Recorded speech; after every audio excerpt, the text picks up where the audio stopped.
Thursday night edition of the Anaheim Calling podcast. We are making our regular season debut tonight to talk about a Ducks 2-1 victory over the Arizona Coyotes at home.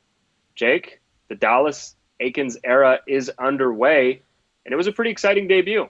Yeah, the Dallas Eakins experience has started. It was a very, very exciting game. I think if you watch this game and you watch the Ducks all of last season, it would feel like night and day between the two of them.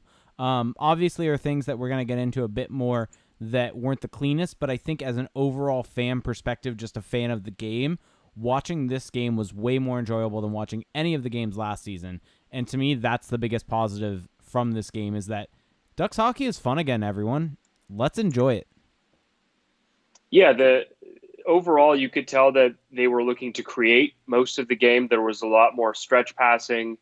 There was just a lot more, like Dallas Eakins talked about, I believe in his interview with Eric Stevens that came out today, just asking guys to make plays at all times, always looking to create as opposed to just looking to conserve or just dump it in, that type of thing. And it really, like you said, led to a more entertaining product. Now, of course, it's just one game.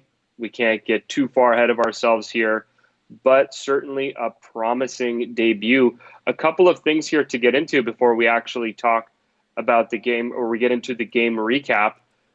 Before the game, something that I guess I didn't really expect, but it makes sense. Max Comtois and Isac Lundestrom sent down to San Diego. They were part of the final roster at the end of training camp, but that was, like we talked about in our previous episode, largely in part due to the fact that that Sam Steele and Andre Kasha were on the injured reserve, season opening injured reserve for Steele, and were questionable, I guess, for the opening night. But they both ended up playing, and so Comtois and Lundestrom gets sent down to San Diego, which I think is probably the best outcome. I mean, if the Ducks have all their healthy bodies, it doesn't make a ton of sense. There's not a lot of room for a guy like Comtois especially, and Lundestrom, I just don't know what you do with him at that point. Any thoughts on the roster move?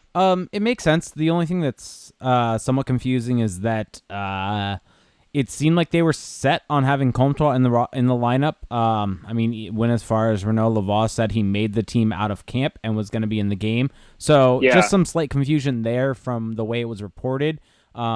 It's almost as if it should have been reported that they made the roster due to the injuries, and it never fully got reported that way specifically.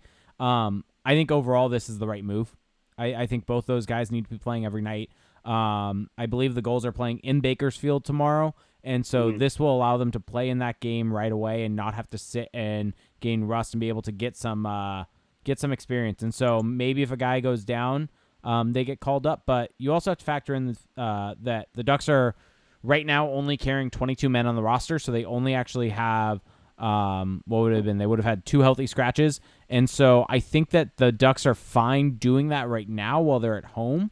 But I think once they go on this road trip upcoming, I believe, after the weekend, they will probably pull someone up, not necessarily Comtois, not necessarily Lundestrom, but pull someone up to have all 3 scratches or all 3 kind of extra roster spots taken in case they have to put someone in on short notice. That checks out. I did wonder a little bit when Comtois made the team. He didn't have the greatest of preseasons, and we really need to start making a rule about how much we should read into preseason performances. But it felt a little odd that he made it over maybe some guys who had better performances. And also Lundestrom was more, like we mentioned, a product of the injury. But that being said, I think that with those healthy bodies, maybe Eakins just thought that was the best possible team. And like you said, those guys are going to be able to get ice time. It is odd, though, that the way it was announced was like, hey, these guys are Comtois is making the team. Maybe it was a symbolic thing, just saying, hey, you guys put in good work in this preseason, but ultimately, we're still going to send you back down. I don't know. Starting to read into it a little too much here, probably. Just a bit.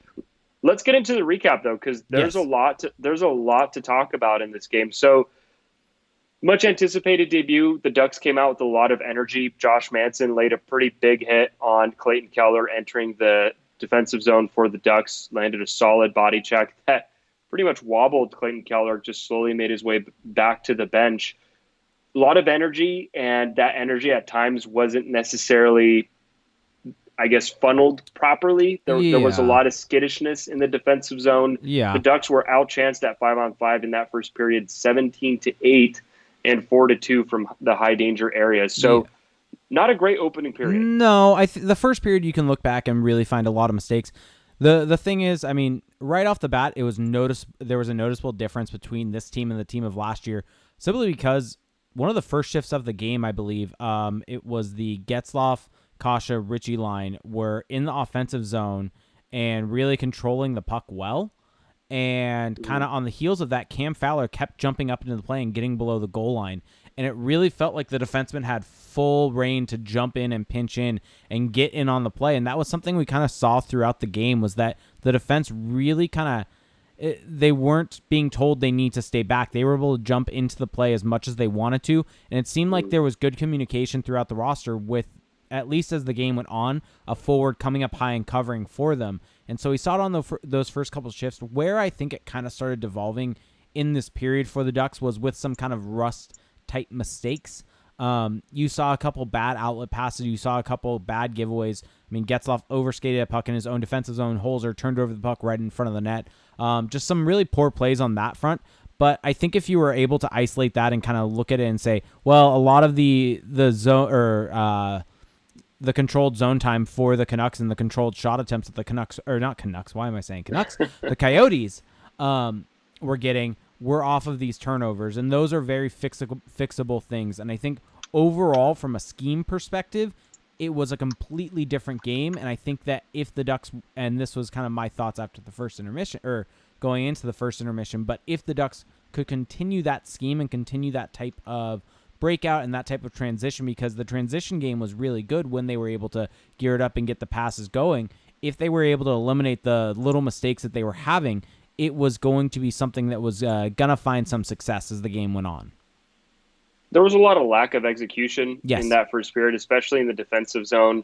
Coming out of the defensive zone, there were numerous turnovers. FowlerGuli had some really bad ones. Corbin and Holzer probably had the worst one of that period. And it was not encouraging. The Ducks, though, when they were actually in their zone defending, I thought did a decent job actually keeping the Coyotes out of the dangerous areas. I think the stats kind of bear that out. It's just that they had to do a lot of that. They had to do a lot of defending. But it wasn't maybe as costly as you would think. And on the scoreboard certainly reflected that. The Ducks managed to keep it scoreless throughout the period. John Gibson, we'll get into his game. He had a good first period, definitely made some important saves, but didn't have to overextend. It never felt like he really had to stand on his head at any point in this game. But with 5:42 remaining in the first period, where the Ducks, again, this is maybe the worst, probably the lowest point in that first period, where they're just really stuck in their own zone.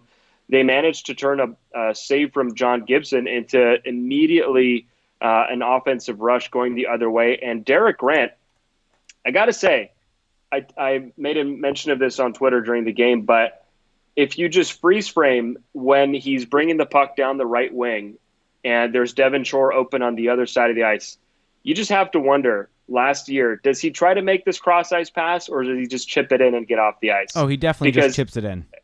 Especially coming off of a very difficult shift, just a bad point in the period, you would think totally defensible, just chip it in, get off. And even Carter Rowney was already changing at this point. He was already heading off the ice. So the third member of that line just ready to get off, and that's at center ice. He's already looking towards the bench. But instead, Derek Grant says, no, you know what? We're going to go score here. Just gets it perfectly across the ice to Devon Shore, who's able to cut in, blows by his man, goes forehand, backhand. Darcy Kemper makes a nice save, but because everyone is puck watching on Arizona and also not Derek Grant watching, he's able to sneak in and buries home the rebound, and that makes it 1-0 Anaheim. And I'm just going to jump out and say it now. Derek Grant had a very good game tonight. This was maybe his best game in a Ducks uniform. And that's even going back to when he earned his quote-unquote elite first-line center moniker, as Adam is very happy to state at all times. But this was probably the best game that we saw from him. I mean, we're jumping a bit ahead here, but I think if we're talking about Derek Grant, it's worth bringing up. He had on the night 4 shots on goal. He had 5 individual shot attempts. He had 2 individual scoring chances, 2 individual high danger chances. So overall, he was getting the puck a lot. By the way, just as a for reference, the 4 shots on goal was second on the team to Andre Kasha. His 5 individual shot attempts is third on the team behind Max Jones and Andre Kasha. So overall, putting the puck on net a lot, and it was noticeable that he was getting the puck on net. No, yeah, and that's the thing is he was contributing offensively, but in addition to that, his anticipation of the play was really good. He had a couple of takeaways in the neutral zone. I think he had a notable one in the third period off of a Clayton Keller turnover. So he was just looking to create, and this is something that we have all season to talk about. But even a guy like Derek Grant, who is not known for his offensive game, even for a guy like him to be looking to make a play at any point in time during the game, where maybe in the past he would have dumped it in, not feeling restrained to just not make a mistake. I definitely think that it showed at points in the game. We also saw the flip side of that a little bit in the first period, but overall, I think the Ducks are, if nothing else, like you mentioned off the top, you're going to be a more entertaining team this season. Yeah, and I mean, it was noticeable also in his minutes. I mean, you look at just purely 5-on-5 minutes. Derek Grant was, I believe, let me do a quick count here, but he was 4th on the team in terms of minutes for forwards at 14 minutes and 54 seconds. The only players above him were only ever so slightly, with Max Jones getting 1 more second, Rickard Rakell getting 15:01, and Carter Rowney getting 15:01. And in all situations, let me see real quick, Derek Grant was 2nd on the team with 16:34, with Rickard Rakell leading the way at 16:40. So overall, Derek Grant was rewarded with minutes tonight also because of how he was playing, and that's also a very good sign from Dallas Eakins. That's something kind of we were pushing for. Granted, I didn't expect the line to be earning the minutes was the fourth line, but one of the things that I had been pushing for was rolling 4 lines, getting pressure, and not necessarily worrying about matchups, not really having a first line, second line, third line, fourth line in these pre-established roles and pre-established minutes, but essentially you're able to adjust and adapt to how the game flow is going and how the game is going, and we saw that tonight with those minutes. Absolutely. They were definitely spread a lot more evenly with the forward lines. And Derek Grant, we'll see if it continues, but a lot of people were wondering in the preseason, here we go again, Derek Grant on the 4th line, taking the place of a young guy, taking the place of a Daniel Sprong, who's going to have to now go toil in San Diego, and here we are. Although I will say, I was nicely surprised that Devon Shore was on that line as compared to Nicolas Deslauriers, simply because Devon Shore, if you look at how he was played last year, was mainly a third liner. And so if he's on your 4th line, that's not necessarily a bad thing. Even though I've had my quibbles with Devon Shore's game, I think overall, if he's on your 4th line, that's good for your team. Yeah, exactly. And I think that Shore, Grant, Rowney line is clearly the 4th line. And I don't think there's really a scenario where it can be a third line, but it's still a serviceable 4th line because Shore and Rowney can skate.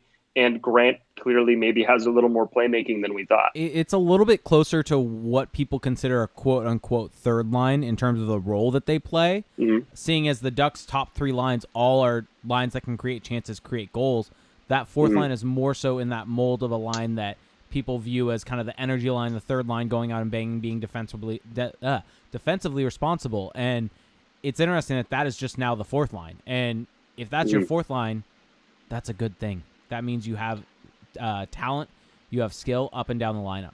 And so yeah, I mean, I think it's fine just being a good 4th line. You don't have to be more than that. Yep. I think nowadays the way rosters are kind of constructed, it's basically your top 9 and then your 4th line. And the 4th line is the guys you put out there to survive the non-top 9 minutes. And the underlying numbers weren't really good for that line. They did get out chanced, they did get out shot attempted, but I think part of that might be a little bit of score effects, especially at the end of that third period. I believe that they were out there. So make of it what you will. Let's fast forward, though, to the second period, and where the first period was about some struggles and was about maybe unforeseen guys like Derek Grant standing out. The second period was the opposite of that. The Ducks really played well. Everything that wasn't going well in the first period seemed to have been reversed. The passes, the execution, breaking out was a lot crisper. and guys that maybe we expected a little bit more to bring, an offensive performance definitely deliver. Troy Terry had a really nice move coming down on the rush, really used his patience, his stick handling ability to find his way into the slot as opposed to settling for a shot from the wing, and shot it just wide. And that's the kind of move, that's the kind of confidence that you want to see in Troy Terry, because that's something that he wasn't doing at all when he was first called up to Anaheim last year, but that he did plenty of down in San Diego. And so, Jake, this is your opportunity to extol the virtues of Troy Terry. No, that exact move, I think I remember it because it was the first game that Terry and Steele and all those guys were sent down for. I think you and I both watched that game for the goals, and Terry pulled off a very similar toe drag type move and was able to put the puck in the net. And so that's a move that he really likes to pull off from that right side, and it's something that we'll probably see a fair amount going forward.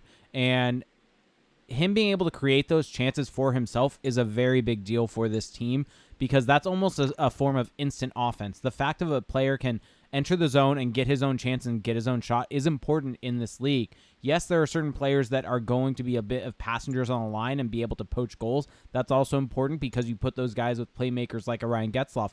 But having guys that can create their own chances is pretty pivotal. And so having a guy like Troy Terry that can do that, and when you're creating chances for yourself, you're also opening up the game for others. And so that's important there.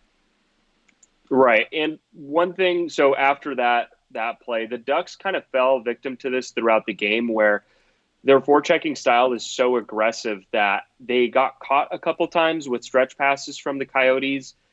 Part of this was line changes, but because they're pressuring so high up, if guys are sneaking in behind that last line of defense, it can make so that you get burned on occasion. And that's what happened for the Coyotes' first goal. Basically halfway through the second period, the Coyotes quickly transition up the ice as the Ducks are, I think, trying to change their blue line pairing.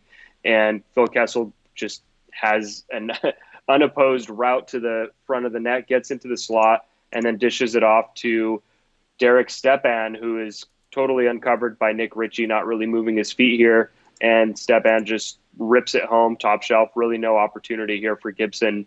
No chance for Gibson to make the save, and that would tie it up.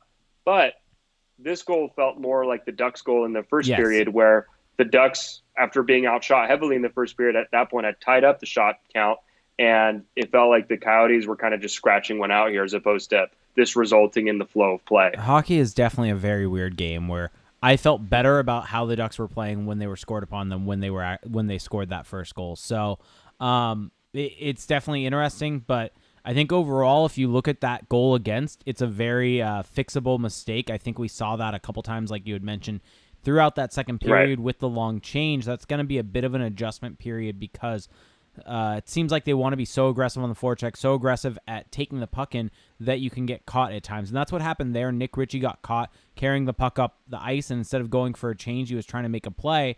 And as a result, I think he actually tried going to the bench and realized he had to get back into the play, but by the time he actually ended up back there, instead of making the change, he didn't make it there in time to be able to stop the shot from being taken. And that's one thing that's going to be a bit of an adjustment, trying to figure out how to make that change, how to get it on right. I know people don't want to see the team dump it in, but there is a reason why people do dump the puck in, and part of that is on a change. And so maybe that's something that the Ducks really just need to do a little bit more, and maybe they got a bit overzealous within the new system, trying to do everything all at once. And so it almost being a bit more cautious, but not kind of going overboard with it, basically. Exactly. And that's something that they're going to have to learn, that they are going to learn to balance, is when to really be pushing play, really pushing the pace, and sometimes just making the boring play and getting the change. And I'm sure that's something that Dallas Eakins is going to be preaching throughout the year. So we're going to jump into our first intermission here. Wait. On the other side. Actually, never mind. Sorry. We're at the 20-minute mark, Jake. Okay, going to the first intermission here. On the other side, we are going to get into the rest of the second period and the rest of the recap here. Okay, back from the first break. So let's finish up the second period here. There's definitely some exciting stuff to get into.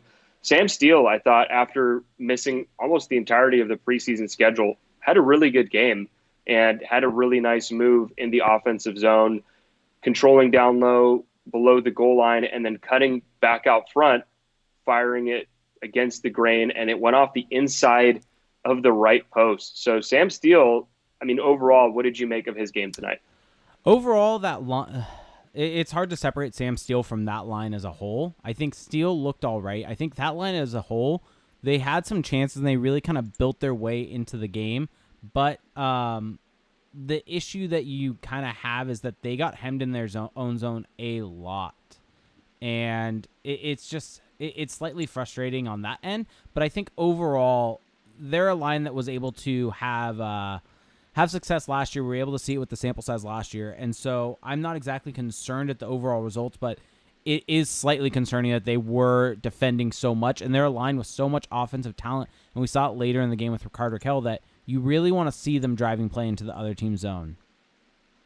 Right. Yeah. The 5-on-5 numbers for them were not very good for whatever reason. I thought that they definitely had some really good shifts, especially in the second period, but for whatever reason, that just didn't really come out in the numbers. Again, this is why with single game stats, you don't want to make too much of it, either for positive or negative reasons, because it's a small sample and one shift, one bad or great shift can kind of change the entire look of the numbers. So make of it what you will. I'm going to trust the eye test a little bit more, at least in this game. I thought that there were elements of their game that were more repeatable over time. And we don't really know the extent of Sam Steele's injury, so we don't know how slowed he was by that. But I thought that he definitely got better as the game went on. And that second period definitely was more belonging to the kids than what we saw in the first period. But with that being said, Cam Fowler reminded everyone, hey, I'm still here at the end of the second period with a highlight reel goal. Honestly, one of the more exciting goals that I've seen in a long time doing this podcast. Cam Fowler doing what he does best on this play, using his feet to create plays. And this is not a move that you see very many guys make, just using their edges, using that kind of dexterity to swivel around, basically tomahawks or mohawks around Vinny Hinostroza, and then cuts back to his forehand and then just roofs it far side on Darcy Kuemper. Absolutely no chance for Kuemper. And this is with 33 seconds left on the clock in the second period. Just a beautiful goal by Fowler and a really feel-good moment for him as well, especially considering that he had just been hit in the face by a puck again. You'll remember that he was hit in the face during the preseason and had an orbital bone fracture last year due to being struck in the face. So he's had some really bad luck with that. You almost wonder when the guy's just going to switch over to a cage, but this was a feel-good moment for him and a really nice goal. I mean, what was your reaction to it? It was very, very nice. It's one of those where that's going to go on his highlight reel basically forever. That may be on the Ducks highlight reel for a very, very long time. It's one of those goals that you look back on and every single time you watch it, you kind of see something different that kind of stands out. I mean, obviously at first you see the move around Hinostroza, and then you watch it more and you watch the way that he pivots and uses his edges and gets around him, and then he's able to kind of corral himself and get himself into a good shooting position. And then the fact that he is able to get the shot off right there as a left-handed shot on the left-hand side and beat Kuemper over his left shoulder and go far side.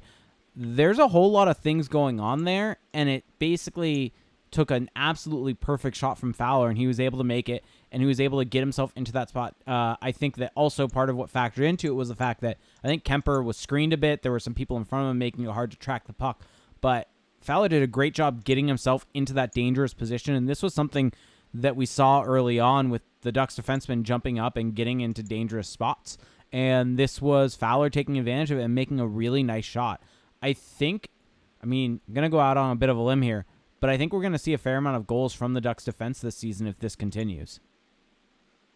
Fowler was definitely very present on the rush net, and I do agree with you that there were at least 3 or 4 instances where Fowler was below the offensive goal line, that he was just so involved with the rush and even sometimes with cycling the puck. And that's not something that we've seen from him in the past. And that's something that a lot of people have clamored for because he is so mobile. He is so fleet of foot.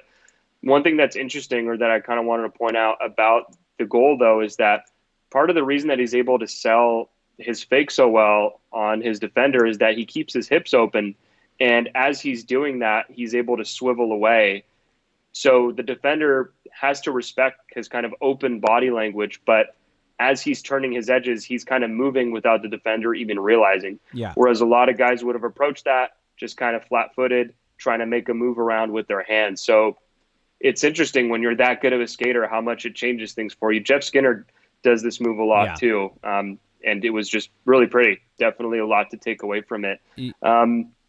Yeah, go ahead. No, all I was going to say is that edge work has become really important in the modern day game, and if you're able to be really good and solid on your edges, you can really make guys look bad. I mean, that's one of the things that Connor McDavid is his best at. I mean, granted, his hands are absolutely filthy also, but his edge work is some of the best in the league, and this is not exactly on Connor McDavid level, but it's kind of in that same vein with the fact of being able to use your edges in a specific way. Absolutely, and the Fowler, just kind of jumping ahead here, the Fowler-GULI pairing tonight did really well, just overall, if you're looking at the numbers. What's interesting, though, is when you look at the matchups, Eakins didn't use them against the Coyotes' top line. They were mostly against second and third line, which I think makes sense. I mean, that's probably what you want for this pairing to succeed. You're not going to put them against the toughest matchups. And even though Lindholm and Manson's numbers weren't that good, I think you're almost, if you're Eakins, you're willing to live with that and then get the most out of an offensively gifted pairing. This seems to me like a pretty good give and take that I think we're going to see a lot of this season. Yeah, and this is kind of, I think on our last show I made mention of this with almost line matching, but you should use your defense as your shutdown kind of setup and match your defense with the other team's top lines. And that's kind of what they did, giving Lindholm and Manson that top matchup.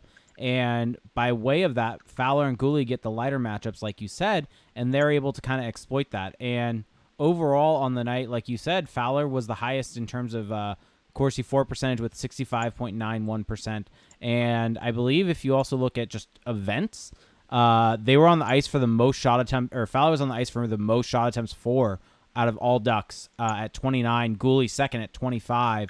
And then they were also on the ice for a decent amount, not the most shot attempts against, though. So they were playing some high-event hockey, which is kind of what you expect from a team that's trying to get into the transition game and really get up-tempo. There's going to be chances. There's going to be shots going both ways. And so we saw that a bit from Fowler and Guli, but they did a good job of not having too many against them. Right. No, they were quite good.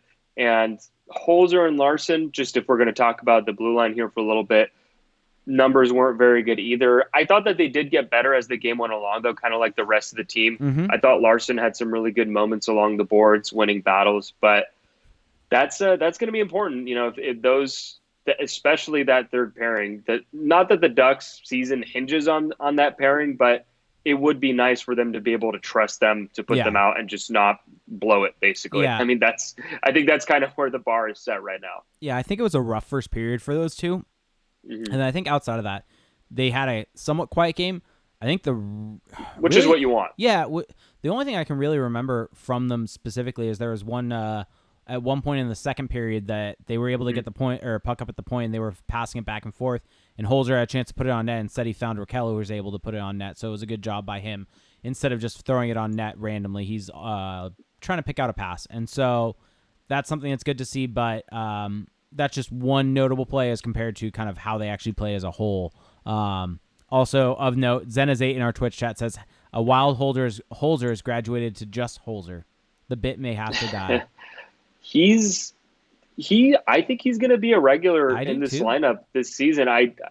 Again, the Ducks don't have any other right-handed guys behind him. Yanni Hockenbaugh has since retreated back to San Diego, and so there's really no competition for him there. This is I don't know how much time this is worth talking about, but do you think we see Michael Del Zotto next game? Maybe. I don't know. Does a wild MDZ appear? Does the wild reference have to go to Hockenpaw now? If he ever I appears? think the wild reference is just the seventh guy who doesn't see much time. Maybe.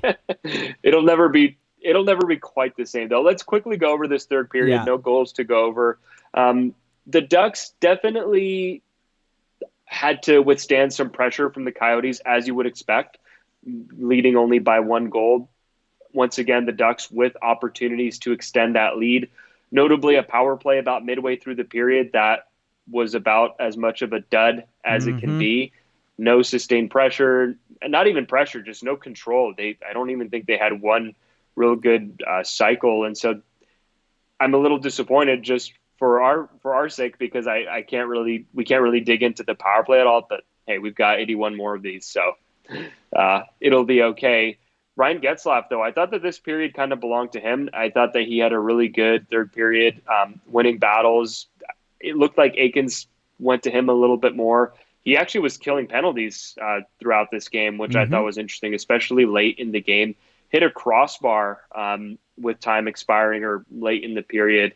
Ducks survived, though, and unlike what we've seen in past years under the previous coaching staff, the Ducks didn't really get totally blown out of the No. water defending their lead. They definitely, they didn't control play per se. They in terms of the shot categories, outshot attempted, but by a very narrow margin, and also when looking at scoring chances. But it felt like they were still playing. It didn't feel like they were just holding on for dear life. I'm sure that you enjoyed that as the leader of the anti-turtle movement. Yes, it was very nice to have the turtle not exactly be a thing. The only time it was noticeable that the game plan kind of changed was when the goaltender was pulled, simply because the lines were shifted a little bit and swapped to get some of the veteran type of players on the ice as compared to the rookies. But that's honestly just kind of the norm. They didn't have Sam Steele in the game, and said they put Adam Henrique with Rickard Rakell and Jacob Silverberg. They had Getzlaf with Rowney and Grant, and so they kind of more went with that look while they were they were on in a 6-on-5 at the end of the game.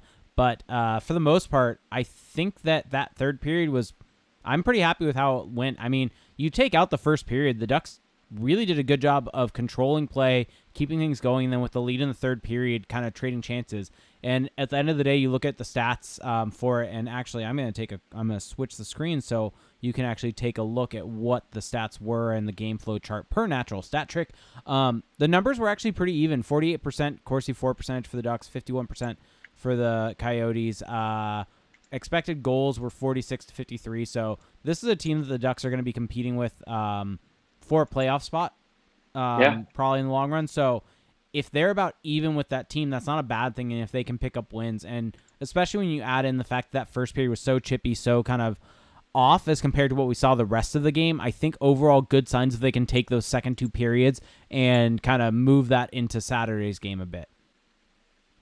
No, absolutely. That and we're being asked in the live chat here, what do we mean by the turtle? So for those who maybe weren't around last year or just don't remember, the term turtling in the third period is basically referring to when teams retract back into a defensive stance and don't really look to attack at all. So much like a turtle retracts back into its shell, teams sit back. Yep. I think is that an adequate explanation? That's adequate. Okay. And when you look at the chart on screen right now, essentially what happened in the first period is what a turtle would look like. The line goes down, down, down, down, down. And for people that are looking at this that have never actually seen this type of game flow chart, essentially that middle line is break even, where you have as many shots for as shot against. If you're above that, then you have more shots for than shots against. If you're below it, then the other team. So in this case, the Coyotes would have had more shots for than against. So whichever way it's favoring, that team has more shots for. And I'm actually going to transition to expected goals right now so we can see chance-wise. And the bottom line is actually expected goals. The top line is Fenwick. So expected goals, for those of you that don't know, are just essentially someone has created a model where they assign a percentage chance of that shot going in the net to assign kind of a shot quality to that specific shot. If a shot has 50% chance of going in the net, that is a 0.5 expected goal. So anytime that shot is taken, has about a 0.5 or it has 0.5 expected goals. And so it's a way to try to measure the quality on top of the just pure quantity. Yep. So we are going to be referencing a lot of stats. So if you're a newer listener or if you just don't remember, if you have any stats related questions, make sure to let us know so that you're not lost Yes. In the shuffle.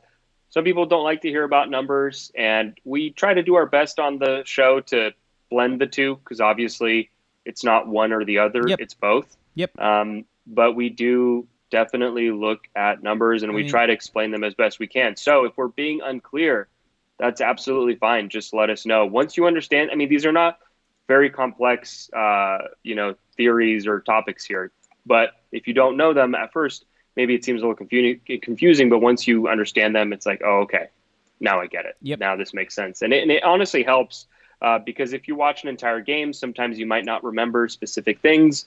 Your eye can only catch so much, and so the numbers do a good job of encapsulating everything, which is important. That's it's what you want. As for reference, I made mention of that one Holzer play that resulted in just one shot attempt 4, and that's one notable play that stands out in my head. If that's the only thing I remember of him, I'd be like, oh, Holzer had a good game. But if you look at the grand scheme of things, everything that happened while he was on the ice, that one play doesn't exactly tell you the whole story. Right. So moving ahead a little bit here, so that'll do it for the recap. Ducks hang on and win, survive that onslaught or the late flurry by the Coyotes. But like you said, this is an important win for them, even though it's game 1 of 82. Wins against the Coyotes, a team that we all expect the Ducks to be directly competing with a playoff spot for. These are the points that are going to add up, and so they get another chance to do that on Saturday against another division opponent. But specifically when it comes to the Coyotes, again, this is all just based on our preseason projections, but it's an important win, even though there's so many more to go. One thing that I did find interesting, the Coyotes might not be that good. How did you feel about the Coyotes just watching them tonight? Because obviously they're a team that has had a bit of preseason hype, acquiring Phil Kessel. What did you make of just the new look Coyotes here? I wasn't that impressed. I think that overall, I didn't really see them get a whole lot of dangerous chances.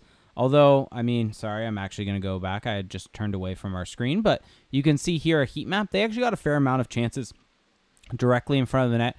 I am wondering, though, how much this team, the Coyotes team, are going to rely upon the power play.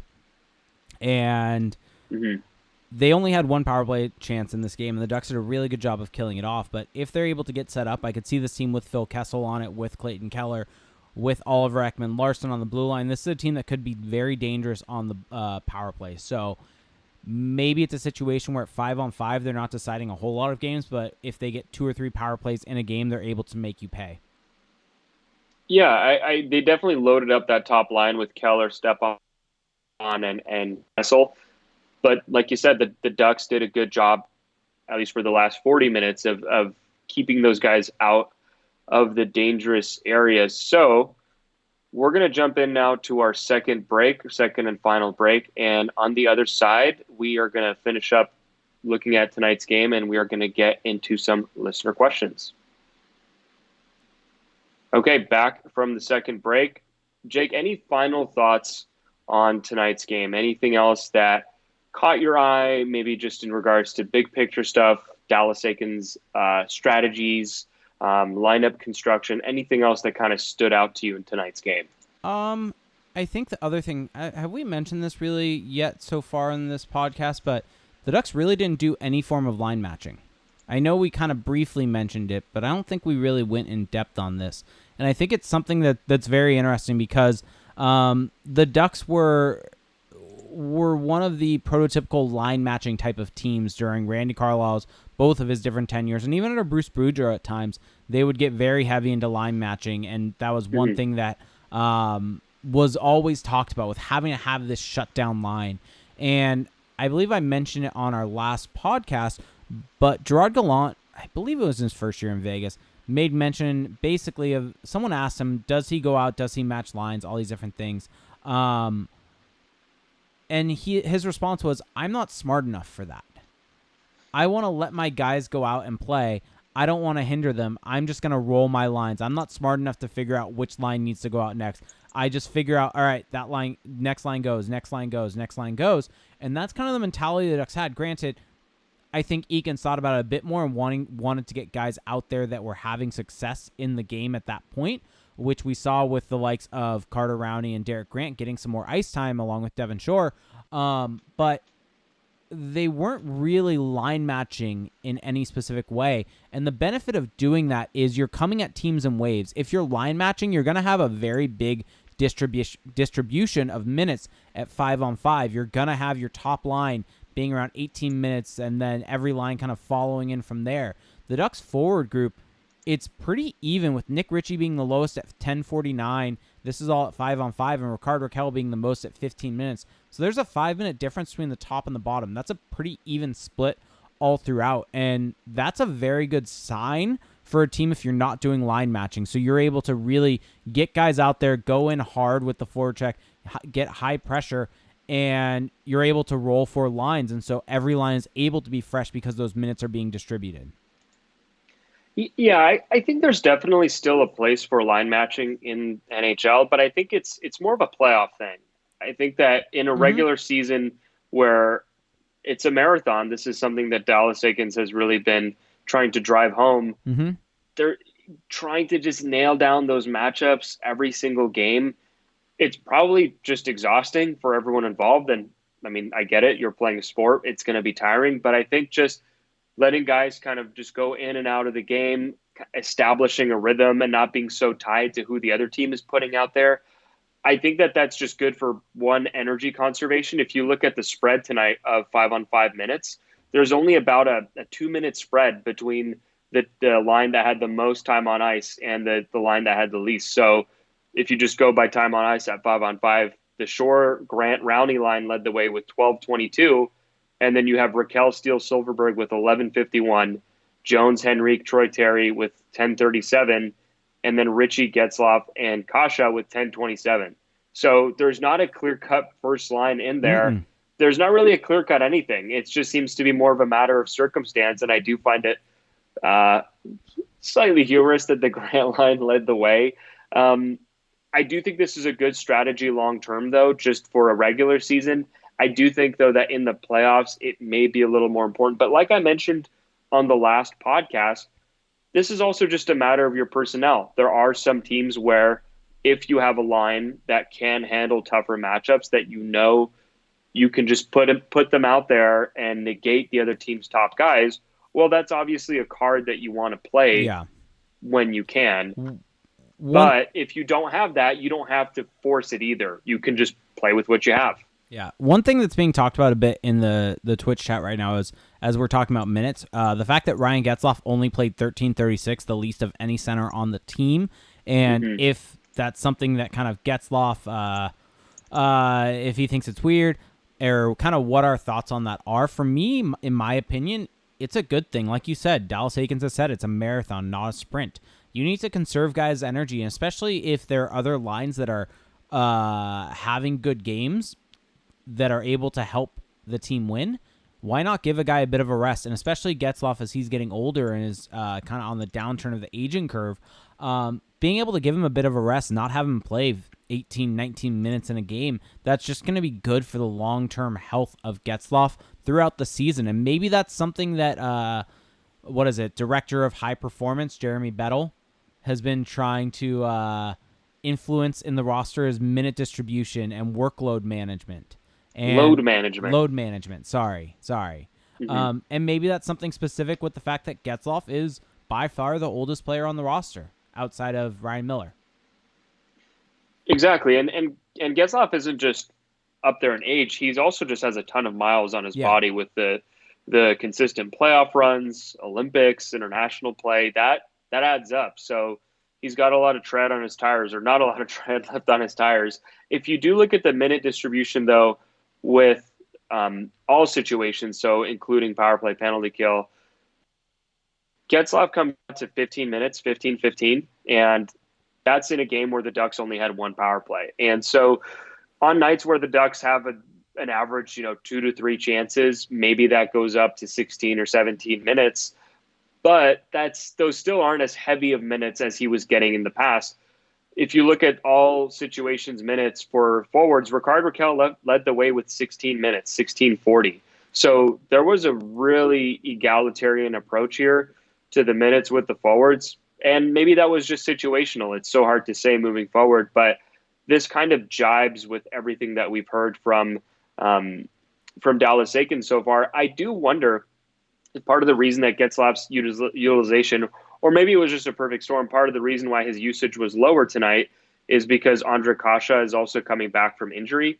And so you're also trying to ease him into the lineup a little bit. Why don't we just talk about him for a second here? I mean, Kase, we haven't seen him in a while. He's been through some injury issues. What did you think of his performance tonight? I thought he was all right. I think we saw some flashes of what he's done in the past, but I don't think him and Richie were kind of their usual self playing with each other. Now, maybe part of that is I don't think both of them have played with Ryan Getzlaf in the past, so maybe that's a part of it. I'm not quite sure on that front, but yeah, I think they left a little bit, but I mean, granted, I'm looking at kind of some of the numbers, and I mean, Ondrej Kase, 57% Corsi 4 percentage. Let me see, 48% expected goals 4 percentage. So maybe my eyes were lying to me a little bit there, because he had plenty of chances, plenty of shots. I mean, like I said, kind of at the top when talking about FowlerGuli, Ondrej Kase led the way for the Ducks in terms of shots on goal and shot attempts. So maybe I need to take that back a little bit, and maybe even if from a noticeable perspective with my eyes, I didn't notice him in a specific way. But if you look at just the numbers, shot attempts, shots on goal, individuals expected goals, so just the chances he had were fairly high, and so I think he had a pretty good game. I'm gonna backtrack on what I had said earlier based upon what I'm seeing in the numbers, because those are some pretty high numbers to get. Well, I just thought watching those guys play, I thought that they actually looked pretty good. They just didn't have a lot of chances to show it. They didn't play a whole lot. Fair. Kase and Richie were their usual selves, just controlling down low, throwing pucks on net. I would prefer to see Getzlaf, just in the interest of seeing him back to his old self, maybe with a bit more of a skilled trigger man than an Ondrej Kase. Even though Kase is very good in his own right, he's not necessarily like a Rickard Rakell.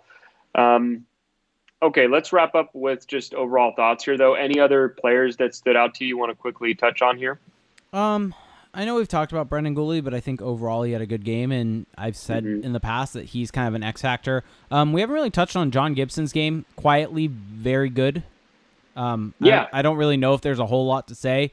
He was his usual really good self. The only goal came on a odd man rush where there were two or basically a pass from one side to the slot and then the slot over, and so there's not really anything he can do on that goal, and so that's the only goal he let in.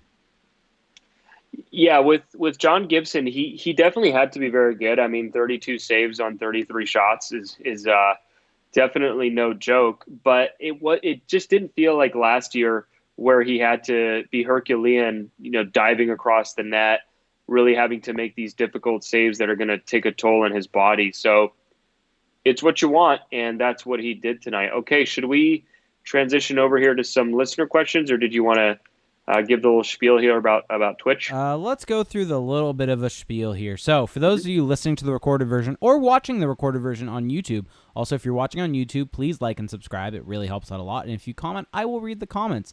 But if you're watching the recorded, we do a live stream of this show each and every time at twitch.tv/acpod. And there you can interact with us in the chat, ask some questions, have conversations with other people in the chat, and just have a really good time. And you also can support the show there in a way that's completely free to you. If you have Amazon Prime, you do get one free Twitch Prime subscription. You do have to reuse it each and every month. If you don't, it will go to waste. So every 30 days, you have to hit that subscribe button. The subscribe button will be right above Felix's head. Felix, point up. Right up there. Hit that. And that will help out the show significantly. You get special emotes in the chat. There is one pending right now, and you get special badge next to your name, and I'm working on getting another one because we have some people that have subscribed to us for over a year now. We have some people at 9 months, and actually I want to give a quick shout out to Diehard24Fan24, our good friend Georgie Con and Quack City. All three of them resubbed to the show today. Diehard24Fan and George for 9 months. Quack City, our good buddy Chad for 8 months. So thank you guys. And thank you so much. Let's go in and get to some questions. So Joshua's Data has a stat question for us. How well did the Ducks do with faceoffs? Who did well in the circle compared to who didn't? This is kind of a blind spot for me because I don't really pay attention to faceoffs. So good thing that you're on top of that. Yeah, so I saw that question, and it's interesting. So the Ducks' top three centers all did very well in the faceoff dot. Henry, Grant, and Getzlaf, 61%, 57%, and 66%. The only guy who really struggled at the dot was Sam Steele, just only winning 20% of his faceoffs. So faceoffs are a heavily debated stat within hockey circles. Some people still think that it really matters. Some people don't. I err more on the side of at 5-on-5, there's not really that high of a correlation with driving play, winning the shot, and chance battle. I do think, though, that there is at least a somewhat of a correlation when it comes to special teams because you're in a very restricted time frame within 2 minutes. If you win that offensive zone draw as a team on the power play, obviously that's going to be really important. But even if the team, let's say, wins it and dumps it back out, if you're a good zone entry team, you can bring it back in. Even so, there is a pretty big advantage to just starting with the puck in the offensive zone. So with faceoffs, I think it's important to be I think it's important to not look at it black and white. A lot of people want to say they don't matter at all. I'm on the side of, they matter, but way less than most people think. Here's what it is at the end of the day. And this is how I've tried to explain it in the past and how I'm going to explain it right now. They're just a puck battle. There's no difference between a face-off and the puck being on the boards and people battling for the puck. The only difference is face-offs are something that you can very easily keep track of. It's something easy to say who won and who lost. And the issue is there's not that many of them in comparison to just board battles. So I think if you were to combine those with board battles and those different things, there may be a correlation there between Corsi for percentage and all of those different puck battles. But at the end of the day, all a face-off is one puck battle. And it's one in many that happen throughout a game. So it's not as if they don't matter per se, but there's not a correlation between being good at face-offs and being good at winning hockey games. Well, so it's not necessarily a puck battle. It's a scripted puck battle. Yes. So if you win it, you have a script that you're going to run. And it's very rare that you're going to win the puck so perfectly that you're going to be able to run the exact play that you want.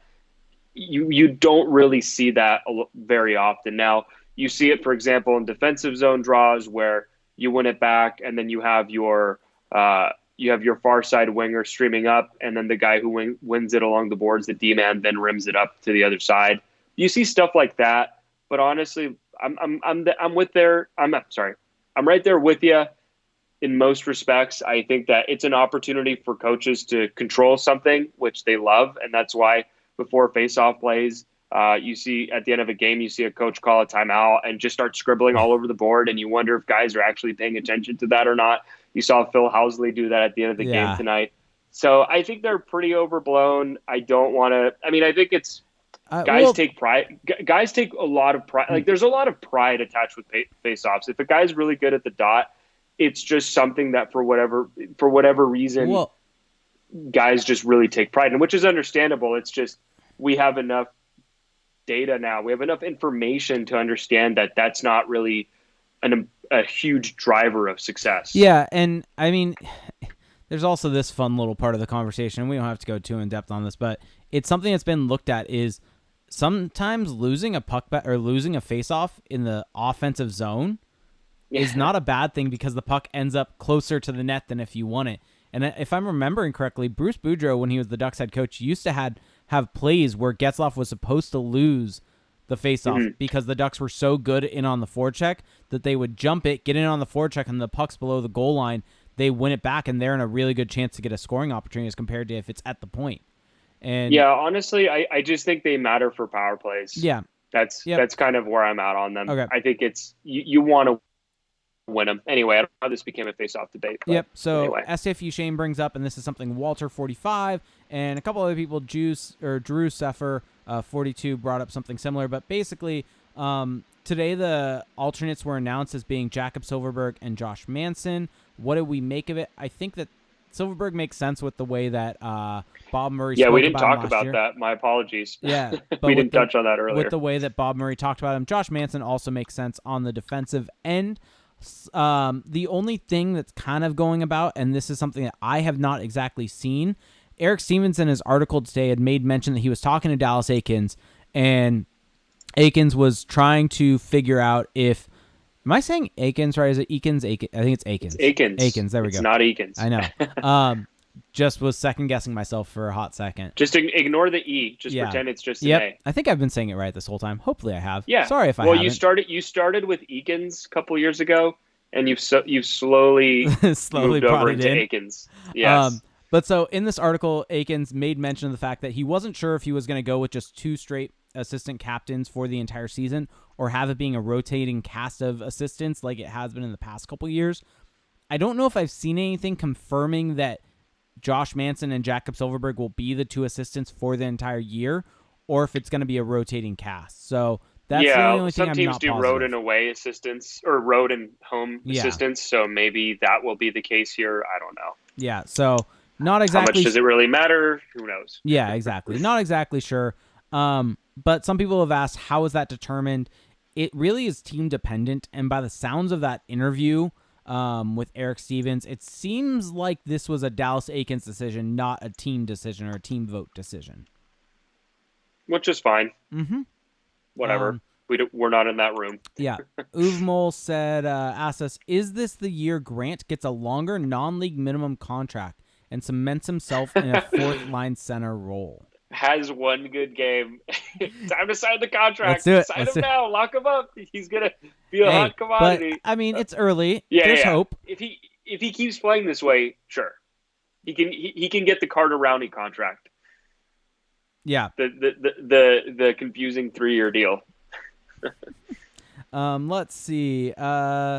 Let's see, where else is there a good question? Also, if you have questions, throw them in here, and then we can try to get to them. I know we had some a little bit higher up. Oh, this came from Stevie D. Kent French said Nick Ritchie had a big impact on the second period and hitting other players. Do you agree with that assessment? I mean, he is a large human, so his impact was larger when he was colliding with other players, but Wow. I don't. Wow. I mean, I don't know. I'm trying to think how he had a big impact on the second period. He was good. He did his job. He was controlling the puck. Had a couple of good shifts with Ryan Getzlaf, but I don't know if I'd necessarily characterize his game as having a large impact. Yeah, I mean, the thing is, this kind of goes back to the whole statistic debate that we were kind of talking about a little bit earlier, but a hit's a noticeable play, so that's going to kind of end up in your head. At the end of the day, though, a hit is only good if you end up making an impact on the actual play. If you're just hitting a guy to hit a guy, you're just going to take yourself out of position. If he's hitting a guy and getting possession of the puck back, making an impact on the play, making an impact on the pass, anything like that, then that's a positive impact. But if he's just hitting a guy to hit a guy, that really doesn't actually do anything. Right. And, I mean, so what went through your mind when, I believe in the second period, Ritchie takes an extra shot at Darcy Kemper after the whistle gets blown and then goes out, and then Oliver Ekman-Larsson, I believe it was, does the kind of normal thing that a defenseman will do and cross-check Nick Ritchie or whoever the offender is, and then Nick Ritchie just throws a large, I would say a disproportional cross-check in return. And I was fully expecting him to get a penalty there. Yeah, and he didn't. And then Brian Hayward said something to the effect of, good job for Ritchie to not go any further after, and I'm filling in now, but after swiping at the goalie and then cross-checking a guy. Yeah, good restraint there on Nick Ritchie's part. Yeah, that's one of those where you look at it and you're like, if the Ducks would, or if this would have been a different officiating crew for this game, because they really did let them play, that would have been a penalty, no doubt. Yeah, and some people are jumping into the chat here, and I do agree that the referees were pretty lenient in this game. They let the guys play. There were some egregious non-calls in the second and third. I think if it goes both ways, then it's fine. As long as it's called pretty much down the middle, then I don't have huge issues with that. I think it was fair. It was fairly called, and that's all you want. But there was one in the second period where Sam Steele made a nice move around his defender, Michael Grabner, and Michael Grabner just stepped in front of him where the puck is about 5 feet away, and pretty blatant interference. But anyway, 100%. I'm turning into Brian Hayward. Yeah, 100%. So we had a question from El Miko. Said, what giveaways are you looking forward to most this season? So the one that sticks out to me, they're doing a Hampus Lindholm. Ooh, that may be good. John Gibson bobble legs. What does that mean? I haven't actually seen all of these. Bobble legs. I have the. How can your legs bobble? I have the. Oh, promo. maybe it's like his pads are protruding. Maybe instead of the head bobbling, it's the legs are up in the pads. Air. Yeah.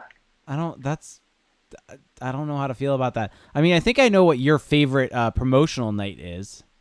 Do you have the schedule? I don't even know what they are. You don't have the promotional schedule open? Yeah, I don't really have them internalized, so you're gonna have to enlighten me here. March 8th is UCI Spirit Night. Oh, well, there you go. Very good night. Very good school. I'm gonna have to sign off on that. Also, one thing I did want to mention, and I hope I'm not mispronouncing this name, but during the player introductions at the end of it, the Ducks introduced the 21st Duck, which is a really cool tradition that they've been doing the last 3 years now. And basically, it's, I guess, someone from the community who's faced some hardships that they select to kind of be almost like the person who rallies the crowd, rallies the team. And this one's a really good story. Lara Doderline, who I believe she's 16 years old, and she's a double amputee, both of her legs. And she's a member of the USA National Team Development Program sled hockey team. And she gave a speech to the team before the game. She skated out onto the ice being introduced to the players. I think this is probably one of the coolest things I've seen out there to see a team do. And I just think it's awesome that they're doing that. Yeah. In addition, I just think it's badass that she's out there just crushing it on this team, giving speech to professional athletes. Yeah. And Brian Hayward mentioned something Rickard Rakell asked her if she's a passer or shooter. She just said both. Yeah. So, big shout out for that. And that was really cool. It definitely makes the hair on your arm stand up. It's just so cool to see her go out there. And it's one of the cooler things that I think the Ducks have come up with to really kind of not only engage the community, but put light and shine a spotlight on some people that deserve a spotlight on them for really kind of battling some tough situations and getting through it and making the most of it. Yeah, and there are people out there who say sports don't matter or sports are just another form of entertainment. And while that may be true to some degree, I think sports do have a galvanizing effect, and when channeled properly, you can get some real good coming out of it. And when she came out there and they introduced her and the crowd was going crazy, I got a little like you said, a little goosebumps going on because I thought that was pretty cool. And hopefully they keep the tradition going. Yep, agreed completely. Okay. With that being said, else? I think that's probably going to do it for the night. Walter45 says, sports bring people together. And I don't think there's any other way to do that. I think that pretty much sums up this show. It's brought all of us together, all of you in the Twitch chat, all of you watching live. And I want to give a big shout out to all of you that are joining with us live. The Twitch chat has been going off this entire time. And it definitely kind of... It's good to see a lot of names that we haven't seen in a while make their return. Yes, and it kind of makes us feel the love. It's really nice to see. Makes us feel like we're doing something special here and makes this worth it for us. Yeah, absolutely. So on that note, we are going to wrap up here. Thanks, everyone, so much for listening in, whether you're a live listener, whether you're listening on your commute, while you're running errands, whatever it is that you're doing right now. Thanks a lot for listening. If you have made it to this point, listening all the way through, then statistically, you're one of the few. We look at the numbers for our own podcast, just like we do the numbers for the Ducks. So thank you very much. A couple different ways that you can support the show. So one of the biggest ones that we're trying to push for right now, it's our Patreon. So that's at patreon.com/acpod. So traditionally, we've had 2 tiers where you can support the show. So this is financial support. So for $1 a month, you can make a monthly pledge and you get access to a patron-only chat. This is a Discord chat where so when news breaks or when something big happens, we can kind of all chat about it and react at the same time, which there's always something to reacting when it actually happens that's cool, especially with sports news. But the big one at $5 a month, so the price of, I don't know, not even a McDonald's burger, you get 2 additional podcasts a month, and this is where we go in depth into league-wide topics, so looking at other teams and also looking at Ducks topics as well. And we also just do kind of crazy, fun, out there topics that aren't quite as hockey-related. But we are trying to grow this Patreon page so that we can continue to grow the show, because the show is it's a labor of love. It is a time-consuming project, which we are happy to do, but we got to keep it going, and we got to find a way to do that. And so, Jake, why don't you tell everyone how we intend to do that with this drive? So with this drive, basically we're looking at having these goals where basically at $350 a month, and we're at $265 right now, at $350 we're going to do a Patreon exclusive watch party with pitchers of beers on us. We're going to do at $500 we'll host a live Patreon exclusive show, so in-person live with us for patrons. At $750, this is the one that you will get added content and not just the live show. We're going to add a third bonus episode a month as compared to two of them. At $1,000 a month, we will host a watch party with a live post-game show following that. And at $1,500, we're going to add 4 bonus episodes a night. And I do want to make mention, for the live show ones, if we hit those in October and eventually drop back down, we will still be doing those. So if just for the month of October you want to add to us, or add to your pledge, you can make your pledge whatever you want it to be. It doesn't just have to be $5. It can be $10. It can be $15. We've actually had one of our patrons up theirs to $15. So thank you so much for doing that. I believe it was Matt. If you want to do that just for this month and bump it back down to help us meet the goal, that's helpful. If you want to just pledge to us for this month and then eventually stop it just because that doesn't fit your financial situation, that's also fine. If you just can't because you financially can't justify it, that's also fine. But this is a goal that we have and a way to make this show even better, because not only does the Patreon help us do more for the Patreon, it also helps us do more for this show. So, yep, it's a really good time. And also, really quickly, I guess Hardcore Luchador wants to try to gift one. So, if you want to whisper to him, I guess, in the Twitch chat, that would be one way to reach out to him. Absolutely. So definitely check that out. We're trying to make that and offer you more avenues in which you can enjoy the show if you're a big fan. Now, a couple other things here that we're going to touch on before we get out of here. Thanks to everyone for bearing with us. Of course, if you are maybe a fan of the show, but you're not quite at the point where you want to spend money on it, that's totally understandable. Everyone's balling on a budget out here. You can simply look us up on the Apple Podcast app, obviously, if you're an Apple user, and just leave a listener review. This is a really easy way to support the show. Takes about 3 minutes at most, and then you're done forever. But your words will echo into eternity because they will be etched onto the podcast page. We will be able to see them, and it will help other people find the show. And if nothing else, it just lets us know how we are doing. So definitely check that out. Just search Anaheim Calling or Anaheim Ducks on the Apple Podcast app. If you're not an Apple user, well, that's fine. Some would even argue that that's great, but as an Apple user, I'm not going to go that far. We are on Spotify. We're also on Stitcher, and we are also on YouTube, as I believe Jake has already mentioned. So yes, we have a bunch of different ways to listen to the show. We do have a new podcast review also. From Apple Podcasts. 5 stars from Mike Flow 86 says Anaheim Calling, great for Ducks fans, says great podcast to listen to as a Ducks fan, very informative on all things Ducks hockey. Keep up the good work boys, and let's go Ducks. So thank you so much for that. Thank you so much. Yeah, absolutely. Yeah, those just warm our hearts. Just make us happy. Yep. You know, they warm our little hearts. Yep. Oh, and also last episode, this isn't exactly a plug, but last episode, we added a little bit something at the front and the beginning of the show, didn't we? Yes. So for those who may have already noticed, if you listened to the last episode, we now have an intro and outro song. So now, are we a real podcast are now we official? that we have a song? We have Are ads? we a real podcast We have now? ads? We have songs? I listened to that intro at least 10 times in a row. I'm not going to lie. I was just listening for the song. It's a great song. If you disagree, We will Tweet take Felix. into account your feedback. Tweet Felix. Yeah, tweet at me. I'm at Felix_Cigar. Tweet at me if you don't like it, or if you like it. Just let me know. Either way. One thing I do want to mention, though. So the intro song, it comes. Our podcast starts with an advertisement. Got to keep the lights on. Afterwards, you do hear the song. So if you're one of those people like myself, where if you instantly hear a promo, you press advance 30 seconds in your app, maybe rewind a little bit if you want to hear the song.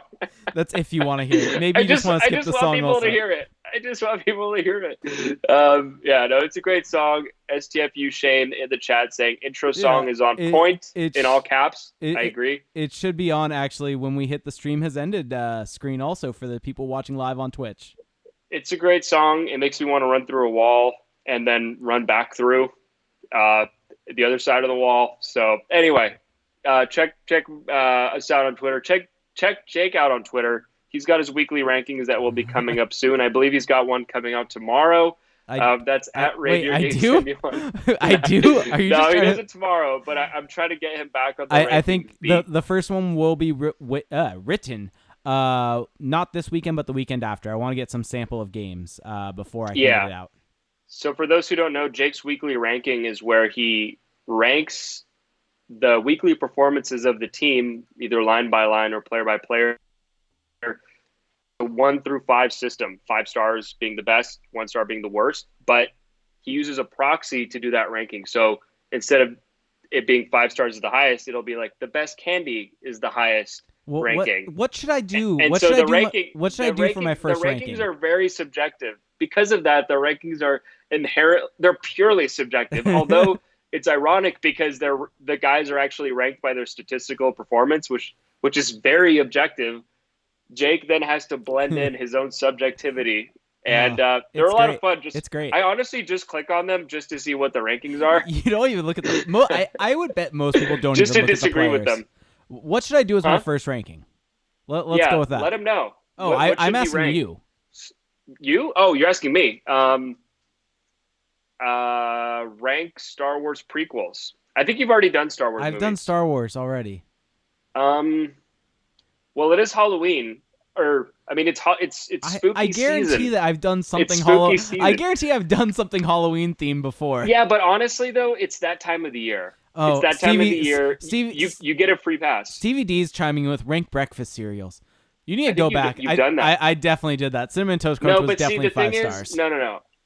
Because it's October, which means it's Halloween coming up, you do get a free pass. You get a free pass on the candy ranking. So I need to do Halloween candy again? All I know is Well, you can wait. Okay, so I would hold off on that until the end of the month. That's disgusting. That's brutal. That's a bit of a Patreon reference from Zenas in our Twitch chat. Yeah, we're also way over time here, which is fine. Which is totally fine. Yeah. But yeah, so check out those rankings. Also check out AnaheimCalling.com. That's at Anaheim Calling on Twitter. Also, I'm writing now over at thefourthperiod.com, so check them out at TFP. My articles usually go up Mondays, so Mondays I'm releasing those. I have one out right now about Ryan Getzlaf and Jacob Larson. Thank you.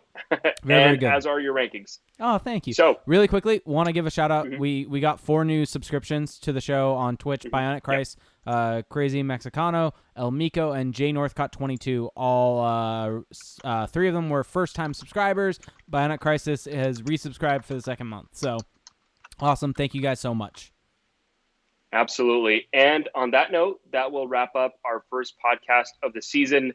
We will be back Saturday night after the Ducks take on the Sharks. This game also at Honda Center. Jake, are you going to be at the game? I will be at this game, so hit me up if you're there and want to say what's up.